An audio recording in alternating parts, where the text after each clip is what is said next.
मैं Nitesh Kumar education trip में आप लोगों का स्वागत करता हूं। दोस्तों, हम आशा करते हैं आपको हमारी ये वीडियो पसंद आ रही होगी। तो आज हम लोग अशोक के बारे में अगले कड़ी के ऊपर हम लोग बात करते हैं, यानी कि पिछले भी वीडियो में हमने अशोक महान के बारे में बात किया था और आज हम लोग अशोक के बारे में कुछ और बातों को जानेंगे और साथ ही साथ आपके मौर्य साम्राज्य के बारे में कुछ विशेष बिंदुओं के ऊपर फोकस करके आज हम लोग मौर्य साम्राज्य को समाप्त करेंगे और इसके बाद फिर ब्राह्मण वंश यानी कि पुष्यभूति वंश की शुरुआत करेंगे। चलिए हम लोग देखते हैं कि सबसे पहले अशोक के दीर्घ शिलालेख जो है वो 8 स्थानों से प्राप्त हुए हैं। ये भी प्रश्न इंपॉर्टेंट है कि अशोक के दीर्घ शिलालेख कहां से प्राप्त हुए हैं। जब आपका प्रश्न पूछा जाता है तो यह कहा जाता है कि निम्नलिखित में से अशोक के दीर्घ शिलालेख कहां से प्राप्त हुए हैं, या फिर प्रश्न पूछता है कि कहां से प्राप्त नहीं हुए हैं। तो अशोक के दीर्घ शिलालेख जो है वो प्राप्त हुए कहां से?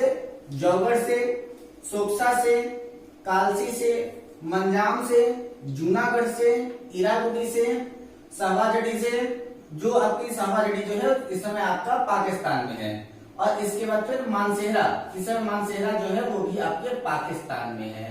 ठीक है। अशोक ने अपने प्रथम शिलालेख में इस बात की घोषणा की थी कि यहाँ पर जितने भी मनुष्य उसके शासनकाल में उसके राज्य में रह रहे हैं, तो प्रथम पृथक शिलालेख में यह घोषणा की कि सभी मनुष्य मेरे बच्चे हैं। ठीक है। तो अशोक ने अपने प्रथम पृथक शिलालेख में इस बात की घोषणा किया था कि सभी मनुष्य जो है वो मेरे बच्चे हैं। अशोक का सार ए कुना एक अभिलेख है जिसे कंदहार अभिलेख के ही नाम से जाना जाता है। ठीक है। यह इंपॉर्टेंट क्वेश्चन ये है इसलिए क्योंकि यहाँ पर ये उर्दू शब्द उपयोग किया गया है, क्योंकि इसकी बाद में खोज की गई थी। तो सार ए कुना जिसे कंदहार अभिलेख के ही नाम से जाना जाता है, यह आपके ग्रीक और आर्मेयिक भाषा में प्राप्त हुआ है। ठीक है। जब आपके अशोक के शासनकाल की बात करें तो अशोक ने अपने पूरे के पूरे शासनकाल को इतना ज्यादा व्यवस्थित किया हुआ था कि उसने अपने पास में मंत्री परिषदों की टीम बना करके रखी थी और उन मंत्री परिषदों में जितने भी आपके प्रशासनिक अधिकारी थे उनमें प्रशासनिक अधिकारियों के 18 प्रकार के प्रशासनिक अधिकारी हुआ करते थे। साथ ही साथ अशोक ने अपने राज्य में सही प्रकार से शासन करने के लिए अपनी 5 राजधानियां बना रखी थी और उसने प्रशासकों की 2 प्रकार की टीम बना रखी थी, जिसे प्रशासनिक प्रशासक और सैन्य प्रशासक के भी नाम से जाना जाता है। तो सबसे पहले अगर हम लोग बात करें कि वह 5 प्रांत कौन कौन से थे, तो अशोक ने मौर्य साम्राज्य के लिए 5 प्रांत बनाए जिनकी राजधानी निम्नलिखित है। कौन कौन सा? सबसे पहले आपका उत्तरापथ। तो उत्तरापथ की राजधानी कहाँ थी? तो वह आपकी तक्षशिला थी। अवंती राष्ट्र की राजधानी कहाँ थी? तो अवंती राष्ट्र की राजधानी उज्जैनी थी। जो आपका प्रेजेंट टाइम का उज्जैन है वह आपका क्या नाम हो गया है? तो अभी प्रेजेंट टाइम के उज्जैन का उस समय जो नाम था वो उज्जैनी हुआ करता था। कलिंग की राजधानी तोसली था। दक्षिणापथ की राजधानी सुवर्णागिरी था और प्राचीन प्रांत की राजधानी जो है आपका प्राचीन प्रांत आपका पूर्वोत्तर था, या फिर इसको अशोक के शासनकाल का मध्य क्षेत्र भी कहा जाता है। ठीक है। तो प्राची यानी कि पूर्वी प्रांत का जो राजधानी है वह आपका कहां पर था? तो वह आपके पाटलिपुत्र था। ठीक है। अगर हम उसके प्रशासनिक समिति की बात करें तो प्रशासनिक समिति में 6 प्रकार के स्तर हुआ करते थे, 6 प्रकार हुआ करता था। तो प्रशासनिक समिति में प्रथम प्रशासनिक समिति जो थी वह उद्योग एवं शिल्प कार्य का निरीक्षण करती थी। द्वितीय प्रशासनिक समिति जो थी वह आपके विदेशियों की देखरेख करती थी। तृतीय प्रशासनिक समिति जो थी वह आपके जन्म मरण का विवरण रखती थी। चतुर्थ प्रशासनिक समिति जो थी वह आपके व्यापार एवं वाणिज्य की देखभाल करती थी। 5वीं प्रशासनिक समिति जो है वह आपकी निर्मित वस्तुओं के विक्रय का नियंत्रण करती थी और 6वीं प्रशासनिक समिति जो थी वह आपके बिक्री कर का वसूल करती थी। इसके बारे में यह भी कहा गया है कि कोई भी व्यक्ति जो होता था, जो व्यापार करता था, तो वह अपने लाभ का 1/10 हिस्सा कर के रूप में जमा करता था। यानी कि जो लोग कर वसूली करते थे, बिक्री कर वसूल करते थे, तो जैसे कि अगर मान लीजिए कि 1 रुपए की आमदनी हुई है तो उस 1 रुपए की आमदनी से 10 पैसा जो है वो आपके राज्य कर हुआ करता था। और यह भी कहा जाता है कि उस कर को बचाने वाले को, जो कर को छुपाता था, कर को बचाता था, तो उसे मृत्यु दंड की सजा का प्रावधान किया गया था। आगे हम लोग देखते हैं तो जो आपके अर्थशास्त्र में वर्णित तीर्थ, अर्थशास्त्र में वर्णित तीर्थ का मतलब है कि जो आपका मौर्य साम्राज्य था उससे प्रशासन करने के लिए जो आपके प्रशासनिक अधिकारियों की समिति बना रखी थी, उसी को अर्थशास्त्र में तीर्थ के भी नाम से जाना गया है। तो आइए हम लोग जानते हैं कि वह कौन कौन से हैं। तो अर्थशास्त्र में जो आपके वर्णित तीर्थ हैं, यानी कि जिसको प्रशासनिक अधिकारी भी कहा जाता है, तो उसमें सबसे पहला नंबर आता था आपके मंत्री का। और वह मंत्री कौन होता था? तो वह आपके राज्य का प्रधानमंत्री होता था। इसके बाद पुरोहित, पुरोहित जो है वो आपके धर्म एवं दान विभाग का अध्यक्ष हुआ करता था। ठीक है, तो यह भी प्रश्न पूछा गया है कि मौर्य साम्राज्य में धर्म एवं दान विभाग का अध्यक्ष कौन हुआ करता था? तो मौर्य साम्राज्य में धर्म एवं दान विभाग का अध्यक्ष जो था वो पुरोहित हुआ करता था। जो सेनापति था वह आपके सैन्य विभाग का प्रधान हुआ करता था। जो युवराज था वह आपका राजपुत्र हुआ करता था। एक यहाँ पर इंपॉर्टेंट बात आपको ये बता दें कि जैसे कि आपको पता चला होगा कि जिस समय में अशोक जो है वो राजगद्दी पर बैठा, उस समय वह आपके अवंती का राज्यपाल था। बताया था ना मैंने पिछले वीडियो में आप लोगों को। तो राज्यपाल का मतलब ये होता है कि राजा अपने क्षेत्र में प्रशासन के लिए किसी भी अपने प्रशासनिक अधिकारी को नियुक्त करता है। तो राज्यपाल जो होता है वह अपने उस क्षेत्र का प्रमुख प्रशासनिक अधिकारी हुआ करता था। ठीक है, यहाँ पर दैवारिक, तो दैवारिक का मतलब होता है राजकीय द्वार का रक्षक, जिसको हम लोग सामान्य भाषा में द्वारपाल भी कह देते हैं। ठीक है, तो दैवारिक का मतलब क्या होता है? आपके राजकीय द्वार का रक्षक। अंतर्वैदिक, अंतर्वैदिक का मतलब होता है अंतरपुर का अध्यक्ष। अंतरपुर मतलब जहां पर रनिवास वगैरह होता है और जहां पर राजा सोते हैं, तो उनका अध्यक्ष जो होता है उनको हम लोग क्या कहते हैं? अंतर्वैदिक कहते हैं। इसके बाद है आपका समाहर्ता। समाहर्ता का मतलब है आपके आय का संग्रह करता। इसके बाद है आपका संविधाता, और ये संविधाता बहुत ही महत्वपूर्ण पद हुआ करता था। यह राजकीय कोष का अध्यक्ष होता था, जिसको हम लोग कहते थे कोषाध्यक्ष। जो वर्तमान समय में कोषाध्यक्ष हुआ करते हैं, तो उस समय इसका नाम संविधाता हुआ करता था, यानी कि राजकीय कोष का अध्यक्ष हुआ करता था। इसके बाद है आपका प्रशासता।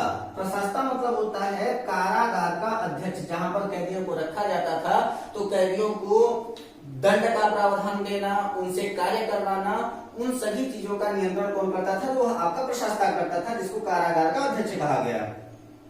प्रदिष्टि, प्रदिष्टि कौन था? तो आप जैसे कि आपके आसपास के क्षेत्र का जो कमिश्नर होता है वह वहां का प्रदिष्टि होता था, यानी कि उस राज्य क्षेत्र का प्रशासक हुआ करता था, जिसे हम लोग कमिश्नर कहते हैं। अभी आपको एक बात और बताई गई थी कि जिसमें आपको मैंने बताया था कि जो आपका यूटी है, जिसको हम लोग चंडीगढ़ के भी नाम से जानते हैं, तो चंडीगढ़ यूटी जो है वो आपके पंजाब एवं हरियाणा की राजधानी है। वहां पर बाकी सभी आपकी यूटी यानी कि यूनियन टेरिटरीज में उपराज्यपाल की नियुक्ति होती है, लेकिन चंडीगढ़ में उपराज्यपाल की नियुक्ति नहीं होती है। वहां के प्रशासक को क्या कहते हैं? तो वहां के प्रशासक को कमिश्नर के नाम से जाना जाता है, यानी कि उसे कमिश्नर कहते हैं। इसके बाद है आपके पौर। तो पौर तो अब तो सामान्य शब्द हो गया है, सभी जानते हैं कि नगर का जो कोतवाल होता है उसको पौर के ही नाम से जाना जाता है। और मुंशी प्रेमचंद की कहानियों में ज्यादातर इस पौर शब्द का उपयोग किया गया है। और जैसे कि आपने पढ़ा होगा नमक का दरोगा, तो नमक का दरोगा में भी इस पौर शब्द का इस्तेमाल किया गया है, जिसमें ये कहा जाता है कि पौर और महापौर बनते थे। तो पौर का मतलब होता है कि आपका कोतवाल से नीचे का पद, जैसे कि हम लोग एसआई कहते हैं, और जो आपका पौर होता है वो नगर का कोतवाल हो जाता है। ठीक है, इसके बाद बात आती है व्यवहारिक की। तो व्यवहारिक कौन हुआ करता था? तो व्यवहारिक जो था वो आपका प्रमुख न्यायाधीश था। इसके बाद फिर कौन है? नायक। नायक कौन था? तो आपके नगर रक्षा का अध्यक्ष हुआ करता था। इसके बाद है आपका कर्मांतिक। कर्मांतिक कौन था? तो वह आपके उद्योगों एवं कारखानों का अध्यक्ष हुआ करता था। मंत्रिपरिषद, मंत्रिपरिषद यानी कि ज्यादातर राजा इसको अपने पास ही रखते थे, लेकिन आपके मंत्रिपरिषद का भी एक अध्यक्ष नियुक्त किया जाता था। इसके बाद है आपका दंडपाल। तो दंडपाल का मतलब होता है आपके सेना का सामान एकत्र करने वाला, जैसे कि भाला हो गया, तलवार हो गया, बर्छी हो गया, इसके बाद फिर युद्ध की सामग्री हो गया, युद्ध के औजार हो गए, युद्ध के पोशाक हो गए, उन सभी को एकत्र करने वाला जो था वो आपका दंडपाल कहा गया। इसके बाद है आपका दुर्गपाल। तो दुर्गपाल का मतलब होता है किले का रक्षक या फिर दुर्ग का रक्षक। दो चीजें होती थी, एक होता था आपका दुर्ग और दूसरा होता था आपका किला। तो किले का जो रक्षक होता था, जहां पर राजा निवास करते थे, उसको हम लोग क्या कहते थे, अंतर्वैदिक कहते थे। और यहाँ पर जो आपका दुर्गपाल होता था, यानी कि जो किले के चारों तरफ चार दीवारियां बनी होती थी, उन चार दीवारियों का जो रक्षक होता था उसको कहा जाता था दुर्ग रक्षक या फिर उसे दुर्गपाल कहते थे। इसके बाद है आपका अंतःपाल। तो अंतःपाल का मतलब होता है सीमावर्ती दुर्गों का रक्षक, यानी कि सीमा पर जितने भी आपके दुर्ग बने होते थे, किले बने होते थे, राज्य की सीमाओं का जो रक्षा करता था उसको हम लोग क्या कहते थे, अंतपाल कहते थे, यानी कि उसे समीपवर्ती दुर्गों का रक्षक कहा जाता था। अगर हम बात सैन्य समिति की करें तो सैन्य समिति को ही 6 भागों में बांटा गया था, जिसमें से आपकी प्रथम समिति जो थी वह आपकी जल सेना की व्यवस्था करती थी। द्वितीय समिति जो थी वो आपकी यातायात एवं रसद की व्यवस्था करती थी। रसद का मतलब होता है सामग्री, खाने पीने की सामग्री, ठीक है। तो द्वितीय सैन्य समिति जो थी वो आपकी यातायात एवं रसद की व्यवस्था करती थी। तृतीय सैन्य समिति जो थी वो आपके पैदल सैनिकों की देखभाल करती थी। आपको मैं बता दूं कि मौर्य साम्राज्य के समय में सैनिकों की संख्या बहुत ज्यादा हुआ करती थी।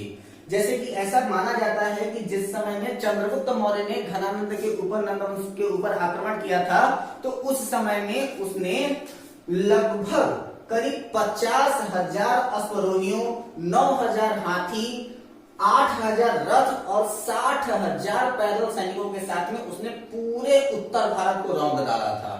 यानी कि पूरे उत्तर भारत में उसके बराबर कोई भी शासक प्रशासक नहीं बचा था। चतुर्थ सैन्य समिति जो थी वो आपके अश्वारोहियों की सेना की देखभाल करती थी। पंचम सैन्य समिति जो थी वह आपकी गज सेना की देखभाल करती थी। और इसके बाद षष्ठम सैन्य समिति यानी कि छठवीं सैन्य समिति जो थी वह आपके रथ सेना की देखभाल करती थी, ठीक है। साम्राज्य में मुख्यमंत्री एवं पुरोहित की नियुक्ति के पूर्व इनके चरित्र को काफी ज्यादा जांचा परखा जाता था कि यह किस प्रकार के हैं, या पूरे राज्य का नियंत्रण कर पाएंगे कि नहीं कर पाएंगे। तो साम्राज्य में मुख्यमंत्री एवं पुरोहित, ये दो पद जो आपको मैंने बताए थे, मंत्री और पुरोहित, यही आपके मंत्री या फिर मुख्यमंत्री होते थे। तो साम्राज्य में मुख्यमंत्री एवं पुरोहित की नियुक्ति के पूर्व इनके चरित्र को काफी जांचा परखा जाता था, जिसे उपाधि परीक्षण या फिर उपधा परीक्षण के भी नाम से जाना जाता था, क्योंकि ये प्रमुख उपाधियां हुआ करती थी। तो इसको हम लोग उपाधि परीक्षण भी कई जगहों पर लिखा मिलता है और कई जगहों पर इसको उपधा परीक्षण भी मिलता है। तो इसे क्या कहते थे, तो इसे उपधा परीक्षण के नाम से जाना जाता था। ये इंपॉर्टेंट है, ठीक है। इसके बाद फिर सम्राट की सहायता के लिए एक मंत्रिपरिषद होती थी, जिसकी संख्या 12, 16 अथवा 20 हुआ करती थी, 18 नहीं हुआ करती थी, ठीक है। 18 और 14 नहीं होती थी। जब भी होती थी तो वह हमेशा 12 होती थी, 16 होती थी या फिर 20 होती थी। 18 क्यों नहीं होती थी, तो 18 इनके पास प्रशासनिक पद हुआ करते थे, ठीक है। अर्थशास्त्र में शीर्षस्थ अधिकारियों के रूप में तीर्थ का उल्लेख किया गया है, जिनके बारे में अभी मैंने आपको पीछे बताया कि वह 18 तीर्थ कौन कौन से हैं। अर्थशास्त्र में शीर्षस्थ अधिकारियों के लिए तीर्थ का उल्लेख मिलता है, जिनकी संख्या अर्थशास्त्र में 18 बताई गई है, ठीक है। अर्थशास्त्र में चर जो है वो आपकी किसको कहा जाता था, तो चर शब्द का उपयोग किया गया है जासूस के लिए, ठीक है। तो जो राजा का जासूस हुआ करता था, जिससे राजा किसी भी दूसरे राज्य के राजा की जासूसी करवाता था, तो उसको चर कहा जाता था, ठीक है।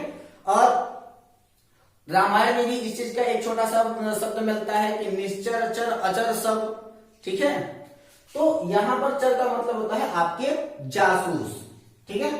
इसके बाद आपका क्या होता है कि अशोक के समय में मौर्य साम्राज्य 5 प्रांतों में बटा था, जिसे चक्र कहा गया था, ठीक है। और वह 5 प्रांत कौन कौन से थे, तो आपके उत्तरापद था, अवंती राष्ट्र था, कलिंग था, दक्षिणापद था और प्रासी था।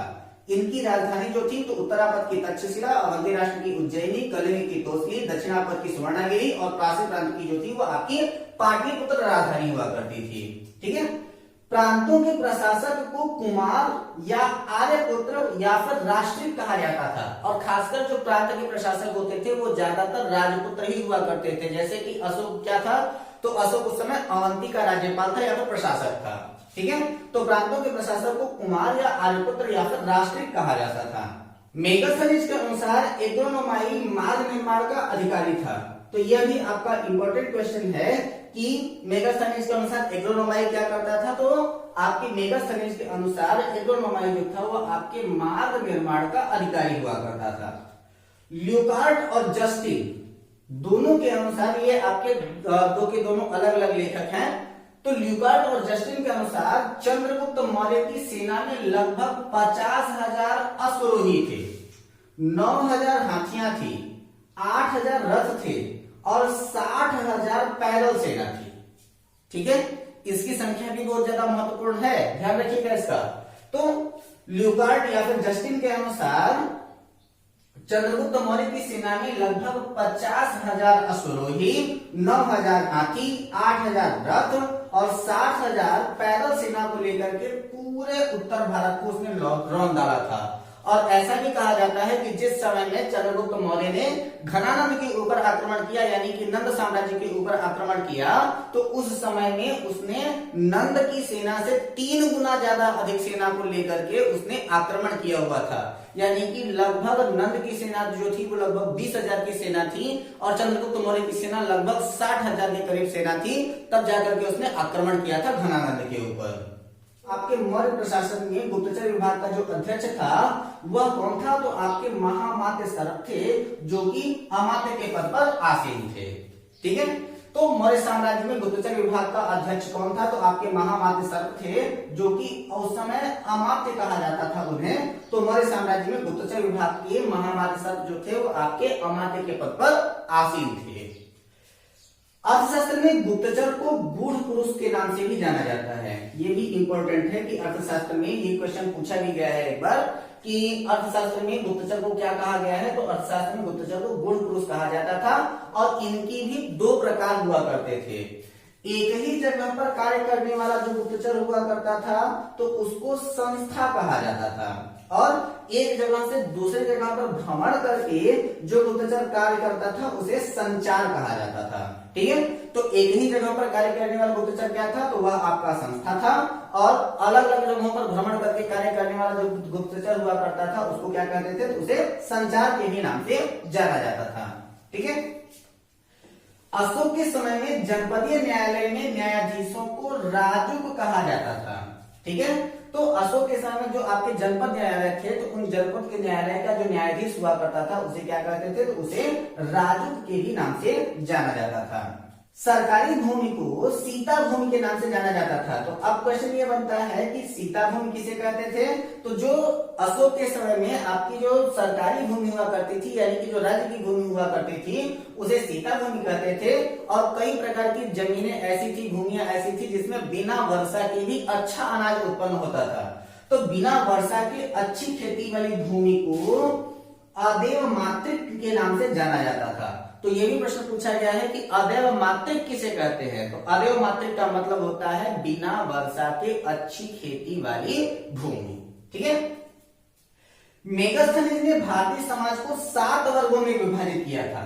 कौन कौन से, तो वो थे आपके दार्शनिक, किसान, अहिर, कारीगर, सैनिक, निरीक्षक, सभासद। ठीक है, तो सबसे पहले आपके आते थे दार्शनिक, इसके बाद खेती वगैरह करने वाले जो थे वो आपके किसान, गोधन की रक्षा करने वाले जो थे वो आपके अहिर कहे जाते थे, जितने भी चीजों को, लकड़ी वगैरह की चीजों को, दरवाजे वगैरह की चीजों को बनाने का कार्य करते थे उनको कारीगर कहा जाता था। राज्य की सुरक्षा करने वाले जो थे वो आपके सैनिक हुआ करते थे, और विशिष्ट पदों पर जो आधीन हुआ करते थे उनको निरीक्षक कहा जाता था, और उन विशिष्ट पदों के अध्यक्ष को जो था वो आपके सभासद कहा जाता था। ठीक है, स्वतंत्र वैश्यावृत्ति को अपनाने वाली महिला जो थी उसको रूपा जीवा के ही नाम से जाना जाता था। ठीक है, तो स्वतंत्र वैश्यावृत्ति को अपनाने वाली महिला जो आपके मौर्य साम्राज्य में हुआ करती थी उसे क्या कहते थे, तो उसे रूपा जीवा के ही नाम से जानते थे। नंद वंश के विनाश में चंद्रगुप्त मौर्य ने कश्मीर के राजा प्रवर्तक से सहायता प्राप्त की थी। ये भी इंपॉर्टेंट है क्योंकि उस समय में चंद्रगुप्त मौर्य जो था वो कई प्रकार के प्रशासकों को एक साथ मिल करके तब जाकर के उसने नंद वंश के ऊपर आक्रमण किया था। तो उस समय उसने कश्मीर के राजा प्रवर्तक के साथ में उसने क्या किया था, सहायता मांगा था। तो नंद वंश के विनाश में चंद्रगुप्त मौर्य ने कश्मीर के राजा प्रवर्तक से सहायता प्राप्त किया था। मौर्य वंश का शासनकाल 137 वर्षों तक रहा। ये बहुत ही ज्यादा इंपॉर्टेंट है आपके एसएससी के एग्जाम के लिए और साथ ही साथ बीईओ के एग्जाम के लिए कि मौर्य वंश का साम्राज्य कितने सालों तक रहा। तो लगभग 137 सालों तक मौर्य वंश का शासन रहा। मौर्य वंश का अंतिम शासक जो था वह बृहद्रथ था और यह जो आपका बृहद्रथ था तो इसकी हत्या ही इसके सेनापति ने कर दिया था जिसका नाम था पुष्यमित्र शुंग, जो कि एक ब्राह्मण था। ठीक है, तो इसकी हत्या जो है वो इसके सेनापति पुष्यमित्र शुंग ने कर दिया, जो कि 185 ईसा पूर्व में इसकी हत्या हुई थी। तो यह भी क्वेश्चन पूछा जाता है कि बृहद्रथ की हत्या कब हुई। तो बृहद्रथ की हत्या हुई है कब, 185 ईसा पूर्व में। किसने किया है, तो पुष्यमित्र शुंग ने किया है और मगध पर शुंग वंश की नींव डाली। ठीक है, तो जब उसने हत्या किया तो उसकी हत्या करने के बाद वह आपके मगध साम्राज्य का प्रशासक बन गया और मगध साम्राज्य के प्रशासक बनने के बाद उसने सबसे पहले शुंग वंश की नींव डाली और इसी शुंग वंश को ब्राह्मण वंश के भी नाम से जाना जाता है। दोस्तों, हम आशा करते हैं आपको हमारी यह वीडियो पसंद आई होगी। अपने अगले वीडियो में हम लोग बात करने वाले हैं ब्राह्मण साम्राज्य के बारे में, जिसकी शुरुआत हम लोग करेंगे आपके शुंग वंश से।